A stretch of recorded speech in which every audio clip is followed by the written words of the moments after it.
লুতে part 2 নিয়ে হাজির হয়ে গেলাম। আসলে একদমই সময় পাচ্ছি না যে একটা ভিডিও এডিট করব। অনেক ব্যস্ততার মধ্যে দিন যাচ্ছিল। যাই হোক, তখন বলেছিলাম যে গ্রটোতে প্রার্থনা করেছিলাম এবং তারপর পরই আসলে ৯টা বেজে গিয়েছিল। যেহেতু এখন দিন বড়, তাই ৯টার সময় এখন অনেক সূর্য থাকে। তো লুতের প্রার্থনাগুলো আসলে খুবই মানে অন্যরকম ভালো লাগার। আর এখানে এখন হচ্ছে রোজরিওয়ালা প্রার্থনা হচ্ছে। সেটা পুরাটা গ্রটোর পিছন থেকে গ্রটোর সামনে থেকে শুরু করে এটা পুরাটা ঘুরে গির্জার সামনে গিয়ে শেষ হয়। তো এটা করতে প্রায় ১ ঘন্টার মতো লাগে এবং কী বলবো, আসলে এত ভালো লাগা কাজ করে সবার হাতে মোমবাতি। আর রাতের বেলা এই সিনটা অনেক বেশি ভালো লাগে, বাট এখন যেহেতু সূর্য দেরিতে ডোবে, তাই সবার মোমবাতি জ্বালানো সেটা বোঝা যাচ্ছে না। কিন্তু মানুষ আসলে এত এত এত এত মানুষ, আপনারা দেখে নিশ্চয়ই বুঝতে পারছেন যে আসলে কত মানুষ। আমরা এই পারে চলে এসেছি, কিন্তু এখন যেখানে শুরু হয়েছিল সেই অবধি মানুষ। আর এই তো এখানে এখন শেষ প্রার্থনার দিকে চলে এসেছিল। আমরা আসলে এটা আমার ৩য় বার এবং এখানে যতবার যাই ততবার আসলে এত ভালো লাগা কাজ করে।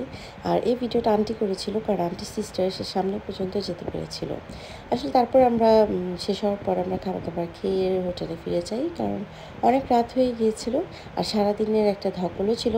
তাই আমরা গিয়ে রেস্ট করে পরের দিন অনেক সকালবেলা উঠে তারপরে চলে আসি।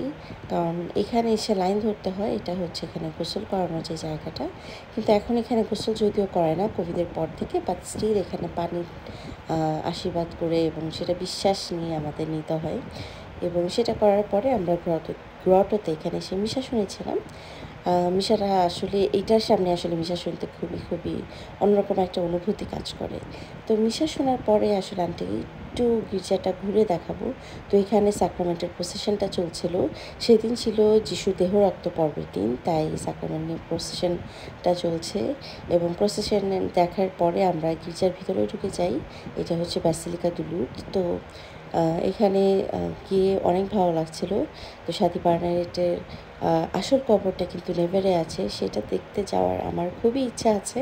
যদি কখনো যাই অবশ্যই শেয়ার করব। তারপরে আমরা চলে আসি ক্রুশের পথ করতে এবং ক্রুশের পথ শেষ করে আমরা নিচে নেমে যাই। আর এটা করতে আসলে অনেকক্ষণ সময় লেগেছিল এবং যেহেতু অনেক উপরে উঠতে হয় পাহাড়ের এবং নামতে হয়, একটু টায়ারিংও লাগে। বাট সেই দিন মনে হচ্ছিল কোনো টায়ার্ডই হলাম না, কারণ যিশু ছিল সাথে। এই তো ক্রুশের পথ শেষ করে আমরা কী করেছি সেটা আরেকটা পার্টে শেয়ার করব, কারণ এতগুলো একসাথে ভিডিও দিলে আপনারা কিন্তু দেখার ইন্টারেস্টই হারিয়ে ফেলবেন। বাই।